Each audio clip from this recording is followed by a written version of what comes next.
Friends, good morning. मैं वीरेंद्र कुमार यादव आज आप सभी लोगों को मॉर्निंग क्लास में करंट इलेक्ट्रिसिटी के विषय में बताएंगे। तो बेटा जो आज का हमारा चैप्टर रहेगा वो ये है विद्युत धारा।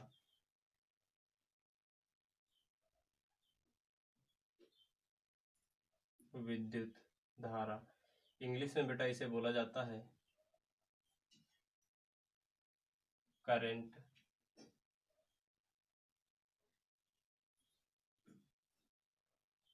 इलेक्ट्रिसिटी। ठीक है बेटा, ये करंट इलेक्ट्रिसिटी। तो बेटा जब बात करते हैं हम करंट इलेक्ट्रिसिटी यानी कि विद्युत धारा की, तो यहाँ पे सबसे पहली बात यही आ जाती है कि विद्युत धारा क्या है और इसका हमारे दैनिक जीवन में उपयोग क्या है। तो बेटा जो विद्युत धारा है आपकी करंट इलेक्ट्रिसिटी है, तो आज का जो युग चल रहा है वो शायद आज के इस युग में विद्युत धारा के बिना जो हम लोगों की जीवन शैली है वो संभव नहीं हो सकती। यानी कि हम लोगों की जीवन शैली में विद्युत धारा का बहुत बड़ा ही महत्व है।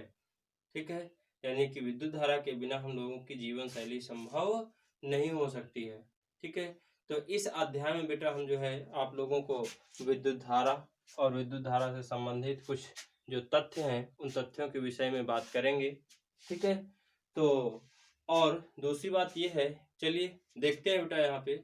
आइए, विद्युत धारा, चालक तथा उसके मापन संबंधी युक्तियों को आज हम विस्तार पूर्वक पढ़ेंगे। ठीक है ना। तो सबसे पहली बात कर लेते हैं बेटा आज के इस चैप्टर में चालक की, जिसे इंग्लिश में बोला जाता है कंडक्टर। क्या कहा जाता है? कंडक्टर यानी कि चालक।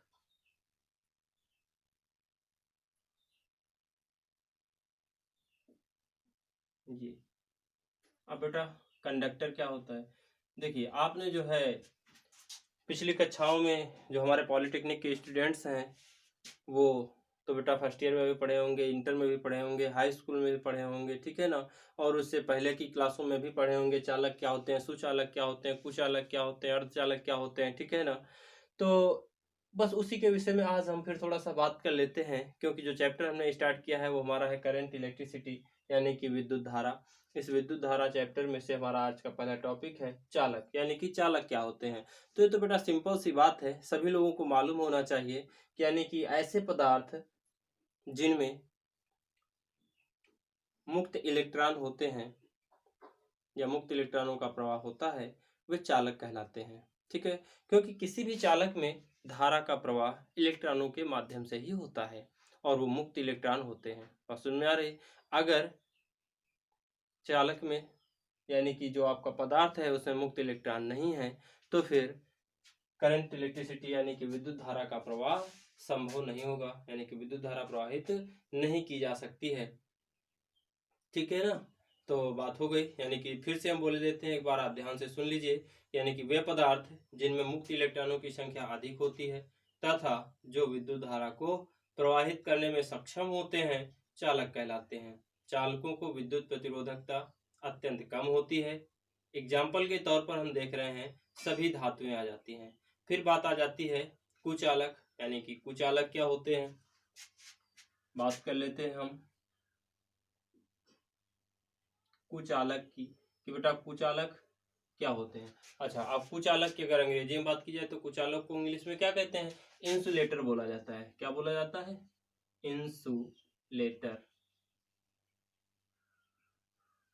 ठीक है ना, ये कुचालक यानी कि वे पदार्थ जिनमें मुक्त इलेक्ट्रॉन ना के बराबर होते हैं, यानी कि मुक्त इलेक्ट्रॉनों की संख्या बिल्कुल भी नहीं होती है, वे पदार्थ जो है वो कुचालक कहलाते हैं या धारा के कुचालक कहलाते हैं। ठीक है ना, अब एग्जाम्पल के लिए अगर देखा जाए तो क्या हो जाएगा, यानी कि इसमें आ जाएगा बेटा सभी आधातुएं, जैसे आपकी लकड़ी हो गई, लकड़ी क्या है? सूखी लकड़ी। ठीक है ना, तो उसमें से जो है इसका प्रवाह नहीं हो पाता है, तो हम सीधे से बात कर लेते हैं सभी आधातुएं। ठीक है, अब बात कर रहे हैं हम यहाँ पे अर्धचालक की। अर्धचालक क्या होता है? अर्धचालक, तो बेटा अर्धचालक को इंग्लिश में बोला जाता है सेमी कंडक्टर। बात समझ में आ गई? ये सेमी कंडक्टर। देखिए आपने पढ़ा कंडक्टर, फिर पढ़ लिया इंसुलेटर, और अब पढ़ने जा रहे हैं सेमीकंडक्टर, अर्धचालक। तो हमने आपको पहले बताया चालक, फिर बताया कुचालक, अब बता रहे हैं अर्धचालक। तो आपको यहीं से समझ जाना चाहिए कि जो अर्धचालक है वो चालक और कुचालक के बीच की ही तो कड़ी होगी, तभी तो इसे अर्धचालक बोला गया है ऐसा कि नहीं भाई? आपका जो चालक और एक कुचालक, और अब बताने जा रहे हैं अर्धचालक। तो जब चालक है और फिर कुचालक है तो दोनों के बीच का ही तो होगा अर्धचालक। यानी कहने का मतलब ये है हमारा यहाँ पे अर्धचालक का कि वे पदार्थ जिनकी चालकता चालकों से कम तथा कुचालकों से अधिक होती है अर्धचालक कहलाते हैं। क्या कहलाते हैं? अर्धचालक कहलाते हैं। ठीक है बेटा, चलिए फिर आगे बात कर रहे हैं हम इसी में से धारा की, कि धारा क्या होती है, यानी कि इंग्लिश में बोला जाता है धारा को करंट। यानी हमारा जो अगला टॉपिक है वो है करंट, धारा।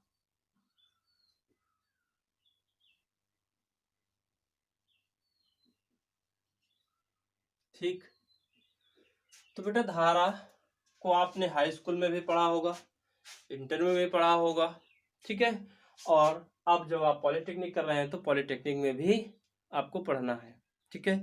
या जो हमारे एकेडमिक स्टूडेंट्स हैं, चाहे वो इंटर के हों चाहे वो हाई स्कूल क्लास के हों, ठीक है ना, वो सभी लोग इस वीडियो को अच्छे से ध्यान से सुने, देखें, समझें, क्योंकि ये सारा कुछ हाई स्कूल में भी मैटर है। बात समझ रहे हो ना? इसलिए जो है सभी लोग ध्यान से सुनेंगे इसको। तो सबसे पहली बात तो आ जाती है यहाँ पे धारा क्या है, यानी कि धारा या करंट किसे कहते हैं। तो आप सिंपल सी भाषा में सभी लोगों को मालूम होता है ये कि आवेश के प्रवाह की दर को विद्युत धारा कहते हैं। आवेश के प्रवाह की दर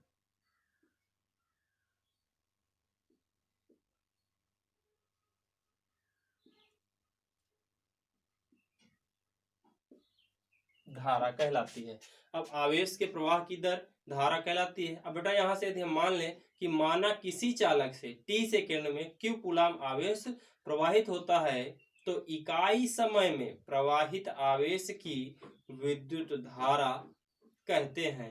ठीक है, यानी कि मान ले यहाँ से हम, माना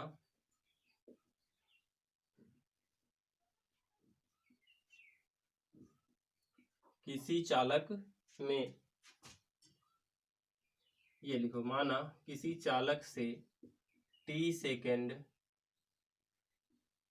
में q कूलाम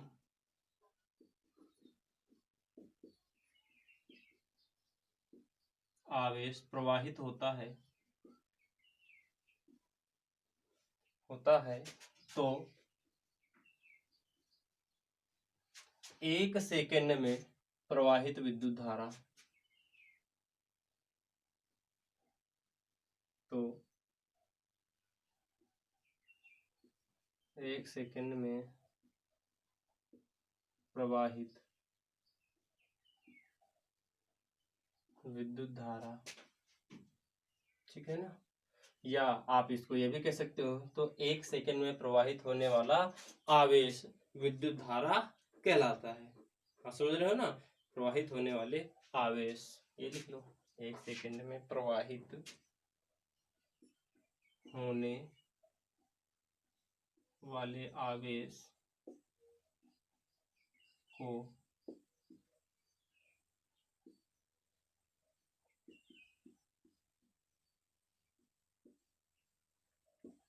विद्युत धारा कहते हैं। अतः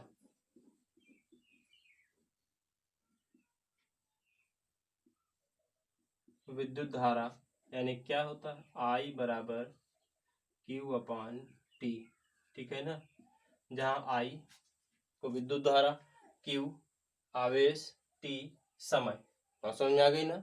यानी कि दूसरे शब्दों में यदि यहाँ से हमें और एक डेफिनेशन बोल दें, यदि ये लिख दिया जाए T बराबर 1 सेकेंड, Q बराबर 1 कूलाम, तो धारा का मान क्या होगा, तो धारा का मान 1 एम्पियर होगा। अब समझ में आ गई ना। अब बात कर लेते हैं यहाँ से, यदि किसी चालक में 1 सेकेंड में 1 कूलाम आवेश प्रवाहित होता है, तो उस चालक में 1 एम्पियर की धारा प्रवाहित होगी या 1 कूलाम प्रति सेकंड की धारा प्रवाहित होगी। ठीक है, तो बेटा इसे I बराबर क्यू अपान टी भी लिख सकते हो या Q बराबर आई टी भी तुम इसको लिख करके दिखा सकते हो। ठीक है ना। अब यहाँ पे हम लिखेंगे विद्युत धारा का एसआई मात्रक, विद्युत धारा का एसआई मात्रक। ठीक है, तो विद्युत धारा का एसआई मात्रक जब आपको निकालना है तो कैसे निकालोगे, इस फॉर्मूले को देखिए। विद्युत धारा आपकी आई है तो आई का मात्रक बराबर क्यू का मात्रक टी का मात्रक। तो क्यू का मात्रक क्या होता है, कूलाम, भाई आवेश है, आवेश का मात्रक कूलाम, टी समय है तो समय का मात्रक क्या होता है, समय का मात्रक सेकंड हो जाता है। तो यहाँ से क्या निकल के आ जाता है, कूलाम प्रति सेकंड, या इसी को जो है हम एम्पियर से भी प्रदर्शित करते हैं। ठीक है ना।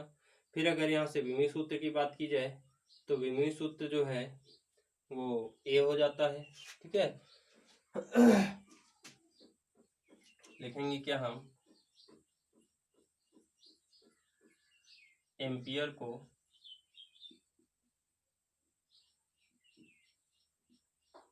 कैपिटल ए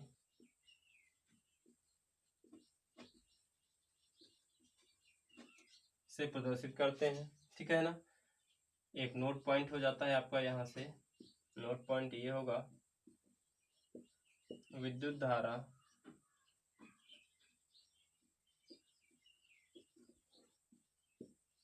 एक अदिश राशि है। कैसी राशि है, विद्युत धारा एक अदिश राशि है। ठीक है ना। अब देखिए बेटा, यहाँ पर आपने जो है थोड़ा सा पहले वाले चैप्टर में एक फॉर्मूला पढ़ा था, Q बराबर एन ई, पढ़ा था कि नहीं पढ़ा था। तो जब आप यहाँ से बेटा विद्युत धारा पढ़ रहे हो तो विद्युत धारा में थोड़ा सा एक पॉइंट और यहाँ पे हम देख लेते हैं। आपने पढ़ा था Q बराबर एन ई तथा दूसरा पॉइंट ये लिखा हुआ है I बराबर Q अपान टी।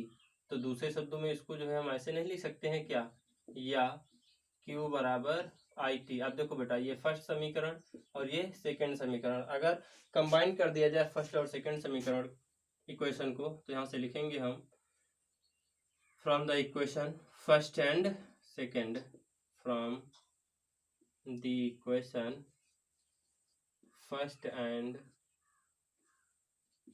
सेकंड। ठीक, तो क्या हो जाएगा यहाँ से, एन ई बराबर आई टी, यानी आई बराबर एन ई और अपान में कितना हो जाता है टी।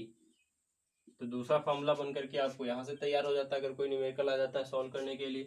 ठीक है ना। जहाँ n इलेक्ट्रॉनों की संख्या E, एक इलेक्ट्रॉन पर आवेश T, समय, बात समझ में आ रही ना। जहाँ n इलेक्ट्रॉनों की संख्या E 1.6 इंटू 10⁻⁻⁻19 कूलाम, यानी कि एक इलेक्ट्रॉन पर आवेश स्मॉल टी, टी क्या है, टाइम पीरियड यानी कि समय हो जाता है। बात समझ में आ रही है ना इतने। तो बेटा आपका यहाँ से जो है करंट के विषय में आपका टॉपिक एंड हो रहा है। ठीक है, नेक्स्ट टॉपिक की बात करेंगे बेटा जब आज हम, तो हमारा जो नेक्स्ट टॉपिक है वो है अगला विभवांतर, यानी कि पोटेंशियल डिफरेंस। विभवांतर क्या होता है बेटा, हम आपको पिछले चैप्टर में विभवांतर के विषय में कुछ बता भी चुके हैं और समझ रहे हैं ना। विभवांतर और इंग्लिश में बोला जाता है पोटेंशियल डिफरेंस।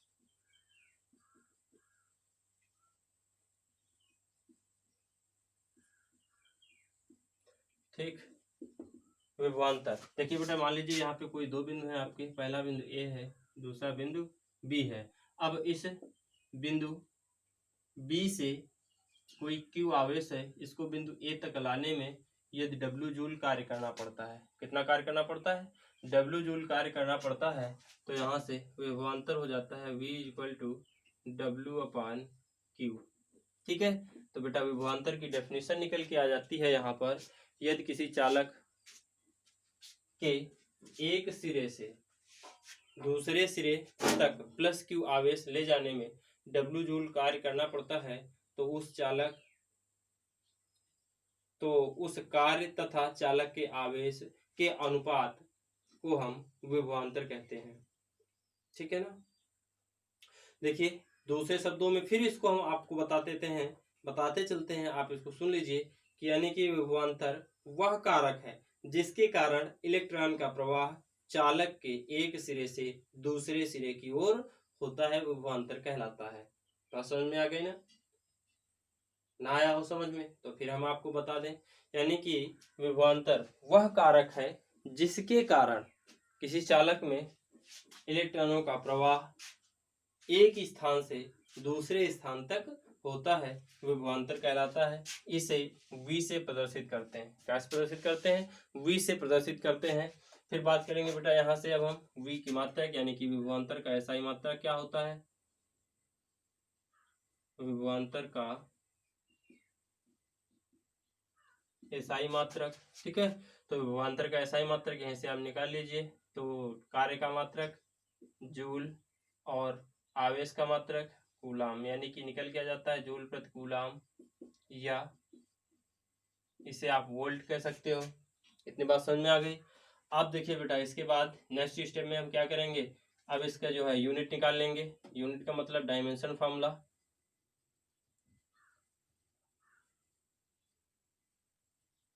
ठीक है, dimension formula of potential difference. तो डायमेंशन फॉर्मूला निकालने के लिए यहाँ से बेटा हम क्या करेंगे, जूल यानी कार्य का विभव सूत्र क्या होता है, ml स्क्वायर टी की पावर -2। यही तो निकल करके आएगा ना। कार्य का विभव सूत्र अगर यहाँ से निकाला जाए तो क्या निकल करके आ जाएगा, ml स्क्वायर टी की पावर -2। क्या यही होता है? ये बताइए आप हमको, यहाँ पे जो है इसका मात्रक क्या होगा, विभव सूत्र। चलिए, तो अगर आप लोग को नहीं मालूम है तो फिर हम बता देते हैं यहाँ से, आप ध्यान से सुन लीजिएगा कि इसका मात्रक क्या होता है। ठीक है, तो ml स्क्वायर टी की पावर -2। ठीक है, देख लिया यहाँ से। और अपान में देखो बेटा क्या है, कूलाम यानी कि आवेश का जो विभव सूत्र होता है वो ये होता है AT। अब जैसे यहाँ से इसको हम चेंज करेंगे तो बनेगा कितना, ml स्क्वायर टी की पावर -3 A इनवर्स। ठीक है ना। तो ये जो है वो विभव सूत्र निकल करके आ जाता है किसका, विभवांतर का। इतनी बात समझ में आ जाएगी, आ गई ना। अगर ना समझ में आया हो तो आप स्क्रीनशॉट ले लीजिए तुरंत और स्क्रीनशॉट ले करके आप इसको बाद में भी पढ़ सकते हो। ठीक है ना। इस फॉर्मूले से एक चीज और हम क्लियर किए देते हैं, यदि चालक के सिरों के बीच एक स्थान से एक कूलाम आवेश दूसरे स्थान तक ले जाया जाए तो 1 जूल कार्य किया जाता है, तब चालक के सिरों के मध्य बहने वाले विभवांतर का मान 1 वोल्ट होगा। कितना होगा, 1 वोल्ट। यानी कि इसको आप ये कह सकते हो यहाँ से, यदि Q बराबर 1 कूलाम, W बराबर 1 जूल, ठीक है ना, देन तब V is equal to 1 volt. ठीक, अंडरस्टैंड, इतनी बात समझ में आ गई। चलिए नेक्स्ट आगे बात कर रहे हैं हम अगले टॉपिक की। तो बेटा जो हमारा अगला टॉपिक होगा वो होगा ओम का नियम, कि ओम का नियम क्या होता है। तो बेटा आपने कक्षा 10 में जो है ओम का नियम पढ़ा हुआ है कि ओम का नियम क्या होता है, ठीक है ना। और ओम के नियम का सत्यापन भी किया हुआ है आप लोगों ने। ठीक है, इंटर में भी आप लोगों को पढ़ाया गया है और फिर वही जो है आपको पढ़ने को मिल रहा है, ओम्स लॉ, यानी कि ओम का नियम क्या होता है।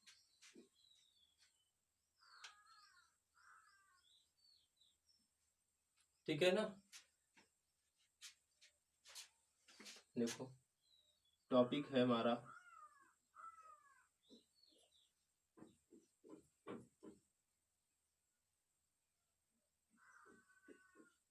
ओम का नियम, ओम्स लॉ। ठीक है ना। बेटा ओम का नियम क्या होता है सभी लोगों को मालूम है, और नहीं मालूम है तो हम बता देते हैं, सिंपल सा है। यानी कि यदि किसी चालक की भौतिक अवस्थाएं, यदि किसी चालक की भौतिक अवस्थाएं जैसे ताप, दाब, ठीक है, आदि में परिवर्तन न किया जाए तो चालक के सिरों के मध्य लगने वाला विभवांतर तथा उसमें बहने वाली धारा का अनुपात सदैव एक नियतांक होता है। ठीक है, अब हम लिखेंगे नहीं, यहाँ पे हम एक बार फिर बोल देते हैं, ध्यान से सुन लीजिए। इस नियम के अनुसार यदि किसी चालक, इस नियम के अनुसार किसी चालक के सिरों के मध्य लगने वाला विभवांतर तथा उसमें बहने वाली धारा का अनुपात सदैव एक नियतांक होता है। देखिए, इसको इस प्रकार से हम लिख लेंगे, विभवांतर यानी कि V और बहने वाली धारा I। ठीक है, इस टाइप से, या आप जो है मान करके इसको लिख लीजिए। पहले क्या मानोगे, यहां से लिखोगे तुम, माना किसी चालक के सिरों के मध्य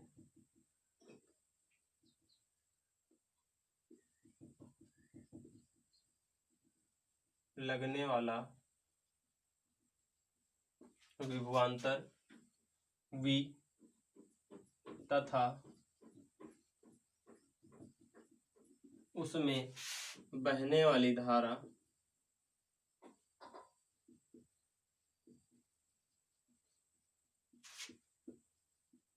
I हो तो, ठीक, V upon I is equal to constant, या V upon I is equal to R।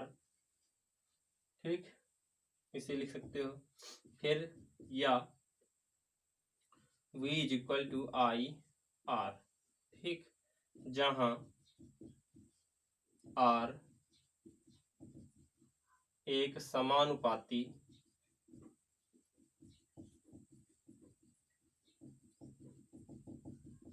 नियतांक है। क्या है, जहां R एक समानुपाती नियतांक है, जिसे प्रतिरोध कहते हैं। हम क्या कहते हैं, प्रतिरोध, जिसे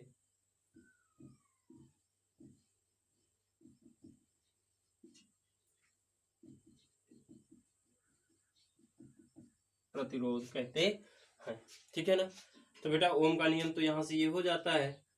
ठीक है, अब प्रतिरोध जो होता है यहाँ पे बेटा, जो नियतांक लिखा गया है, ये किसी चालक में जब धारा बहती है तो धारा के मार्ग में रुकावट डालता है, यानी कि धारा के मार्ग में अवरोध उत्पन्न कर देता है।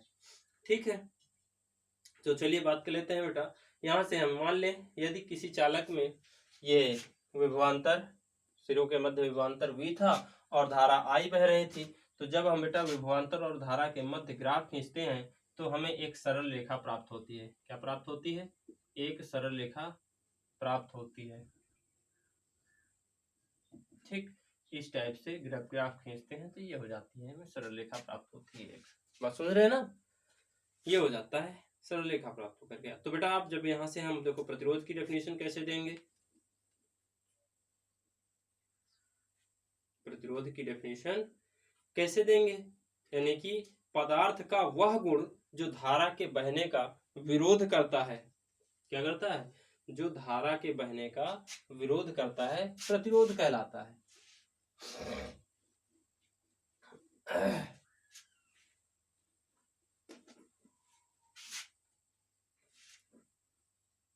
प्रतिरोध, प्रतिरोध को इंग्लिश में बोलते हैं रेजिस्टेंस। ठीक, पदार्थ का वह गुण जो धारा के बहने का विरोध करता है, प्रतिरोध कहलाता है। ठीक है ना, तो R बराबर क्या हो जाएगा भाई, आपने पढ़ा V बराबर IR, तो R बराबर V अपान I, यही तो पढ़ा। अब क्या लिखेंगे हम यहाँ से, प्रतिरोध का SI मात्रक, यानी कि R का SI मात्रक। बेटा इसका SI मात्रक क्या होगा, देख लीजिए यहाँ से, वोल्ट अपॉन एम्पियर, ठीक है ना। वोल्ट अपॉन एम्पियर हमने लिख दिया एम्पियर को, तो वोल्ट अपॉन एम्पियर हो गया। आप समझ रहे हो ना।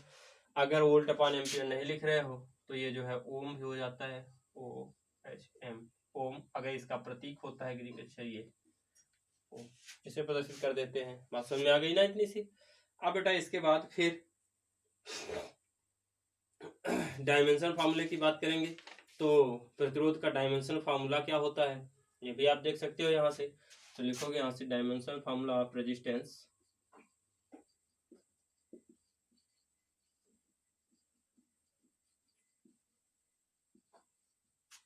डायमेंशनल फार्मूला ऑफ रेजिस्टेंस यानी कि प्रतिरोध का विमीय सूत्र, ठीक है। यहीं से निकाल लेते हैं तो क्या निकल करके आ जाएगा, देखिए वी का डायमेंशनल फार्मूला यानी कि प्रतिरोध विभवांतर का विमीय सूत्र बटे धारा यानी आई का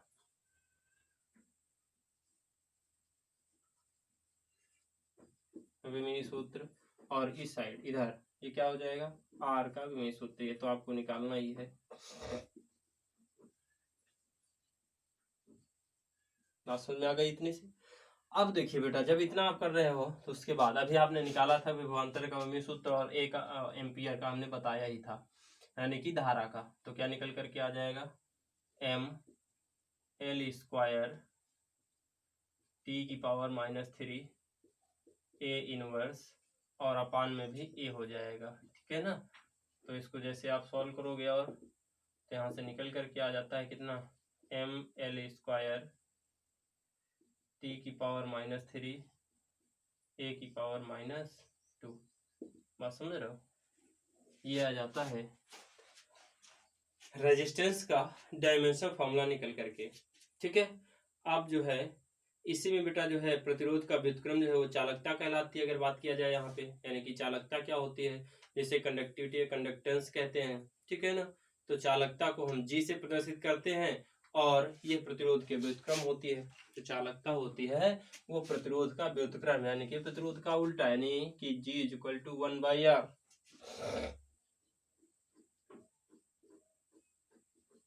चालकता कंडक्टेंस, ठीक है ना, इसे जी से प्रदर्शित करते हैं और G = 1/R यानी कि प्रतिरोध के व्युत्क्रम को प्रतिरोध की चालकता कहते हैं। अंडरस्टैंड, ठीक है। इसका मात्रक की अगर बात की जाए तो भाई मात्रक क्या होगा, प्रतिरोध का मात्रक ओम होता है तो ये पलट जाएगा, तो जी का मात्रक क्या हो जाएगा ओम इनवर्स, ये ठीक है ना।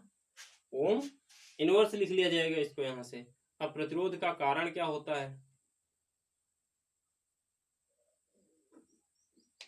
प्रतिरोध का कारण क्या होता है। तो बेटा अभी हमने आपको बताया था कि किसी पदार्थ में या किसी चालक में धारा का प्रवाह मुक्त इलेक्ट्रॉनों के माध्यम से होता है। बात समझ में आ रही है, किसी चालक में धारा का प्रवाह मुक्त इलेक्ट्रॉनों के माध्यम से होता है। तो यहाँ पे आपको ये बात सोचने और समझने योग्य है कि जब किसी चालक में धारा का प्रवाह मुक्त इलेक्ट्रॉनों के माध्यम से होता है, इलेक्ट्रॉन चलते हैं आपस में, तो सभी को मालूम है जो इलेक्ट्रॉन में परमाणु होते हैं, इलेक्ट्रॉन हो या प्रोटॉन हो, सभी परमाणु ही हैं। तो इनमें आपस में टक्कर होती है। तो इनमें जब टक्कर होती है तो चलने, जाहिर सी बात है, अगर आप जा रहे हैं और आप कहीं पे टक्कर हो जाए तो आपकी जो गति हो रही थी उसमें से रुकावट उत्पन्न हो जाती है। तो सेम सिचुएशन यहाँ पर भी है कि जब इलेक्ट्रॉन मार्ग में इधर उधर चलते हैं, ठीक है, तो उनमें आपस में टक्करें होती हैं, परमाणु में टक्कर होती हैं, जिनकी वजह से उनके मार्ग में या उनकी गति में बाधा उत्पन्न हो जाती है। और यही बाधा जो है वो इस करंट की भाषा में रेजिस्टेंस यानी कि प्रतिरोध कहलाती है।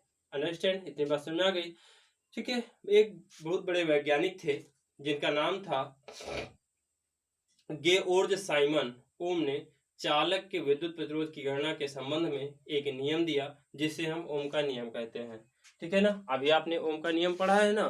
तो जो ओम का नियम प्रतिपादित किया था उन वैज्ञानिक का नाम था गेओर्ग साइमन ओम, ठीक है ना। ध्यान से इनका नाम आप जो है वो याद करके रखिएगा, GEORG, ठीक, जॉर्ज, यानी कि अब जॉर्ज इसको पढ़ सकते हो जाएगा जॉर्ज साइमन ओम। ठीक, ये एक वैज्ञानिक थे ऐसे जिन्होंने रेजिस्टेंस के विषय में पढ़ने के लिए एक नियम प्रतिपादित किया जिसे ओम का नियम कहा जाता है। इतनी बात समझ में आ गई। अब बात आ रही है विद्युत प्रतिरोध की कि विद्युत प्रतिरोध क्या होता है। तो बेटा जब किसी चालक तार के सिरों को किसी सेल के सिरों से जोड़ते हैं तो तार के सिरों के मध्य विभवांतर उत्पन्न हो जाता है, यानी कि चालक में इलेक्ट्रॉन, मुक्त इलेक्ट्रॉन धन सिरे की ओर स्थानांतरित या आकर्षित होकर गतिशील हो जाते हैं, परंतु इलेक्ट्रॉनों का प्रवाह रुकावट के साथ संभव हो पाता है। अतः इलेक्ट्रॉनों के मार्ग में आने वाली बाधा चालक का प्रतिरोध कहलाती है। वही बात हमें फिर से बताना पड़ा, यानी कि मैंने रेजिस्टेंस की डेफिनेशन आपको 3 बार बता दी है। ठीक है, तो अब आप जो है इसे अच्छे से पढ़ लीजिएगा। अब देखो दूसरी बात ये है, यहाँ पर बेटा फिर बात कर रहे हैं प्रतिरोध को प्रभावित करने वाले कारक कौन कौन से हैं। तो इसमें बेटा चालक तार की लंबाई आ जाती है, तार के अनुप्रस्थ काट का क्षेत्रफल आ जाता है, इसकी प्रतिरोधकता होती है, इसका तापमान निकल करके आ जाता है यहीं से। तो चालक तार की लंबाई का भी प्रभाव पड़ता है। अब लंबाई का प्रभाव क्या पड़ता है प्रतिरोध पर, R is directly proportional to small l, यानी कि फर्स्ट रूल ये है यदि चालक तार की लंबाई बढ़ा दी जाती है तो चालक का प्रतिरोध क्या होता है, बढ़ जाता है। दूसरा पॉइंट अगर यहाँ से देखा जाए तो वो दूसरा पॉइंट जो है आपका वो ये होगा, R is directly proportional to 1/a या इनडायरेक्टली प्रोपोर्शनल टू a। इसका कहने का मतलब ये है कि यदि तार के काट का क्षेत्रफल बढ़ा दिया जाए तो प्रतिरोध का मान घट जाता है। अब यहाँ पे पूछ रहे हो काट का क्षेत्रफल मतलब तार की मोटाई, यदि बेटा तार की मोटाई बढ़ा दी जाए तो यहाँ से प्रतिरोध का मान घट जाता है, और यदि तार की मोटाई कम कर दी जाए तो प्रतिरोध का मान बढ़ जाता है। दोनों जस्ट अपोजिट क्रियाएं संभव होती हैं जब इनडायरेक्टली प्रोपोर्शनल लिखा होता है तब। बात समझ में आ गई। तार का पदार्थ इस पर भी ये निर्भर करता है, यानी कि चालक का प्रतिरोध चालक के पदार्थ पर भी निर्भर करता है। ये भी आप जो है अपने दिमाग में रखिएगा, यानी कि R is directly proportional to, third point है आपका ये, R is directly proportional to L/A। जब समीकरण 1 और समीकरण 2 को कंबाइन करोगे, या इसे आप इस प्रकार भी ले सकते हो, R इज इक्वल टू रो और L/A, जहां रो चालक का विशिष्ट प्रतिरोध है। क्या है, विशिष्ट प्रतिरोध है जिसका मान किसी पदार्थ विशेष के लिए नियत रहता है। रो को पदार्थ की प्रतिरोधकता भी कहते हैं। ठीक है, और इस समीकरण से अगर हमें रो की वैल्यू निकालनी हो तो जो कि रो इज इक्वल टू क्या आ जाएगा निकल करके, RA और अपान में हो जाता है L। बात समझ में आ गई ना। अब अगर आपको यहाँ से रो का मात्रक निकालना है तब भी आप निकाल लोगे। कैसे निकालोगे देख लीजिए। यदि यहां से हम मान लें यदि A बराबर 1 मीटर स्क्वायर, L बराबर 1 मीटर, तब रो इज इक्वल टू R। ठीक है, यही तो बनेगा ना। अब यहां से R का मात्रक क्या होता है प्रतिरोध का, ओम होता है, तो ये निकल के आ जाएगा R ओम, और इधर देखो क्या था ये मीटर स्क्वायर, और अपान में ये लंबाई का मात्रक मीटर, मीटर से ये कैंसिल हो जाएगा, तो रो का जो मात्रक निकल करके आ जाएगा वो ओम मीटर आएगा निकल करके। बात समझ में आ रही है ना। तो ये बात हो जाती है यहां से। ठीक है, तो आज के इस वीडियो में बेटा इतना ही। ठीक है, तो बात कर लीजिए, यहाँ पे हम थोड़ा सा बात कर लेते हैं आज, क्योंकि चलिए आज का टॉपिक इतना ही रखते हैं। ठीक है, फिर नेक्स्ट टॉपिक में मुलाकात होती है अगले वीडियो में। नेक्स्ट वीडियो लेकर के आ रहे हैं आपके पास बहुत ही जल्द।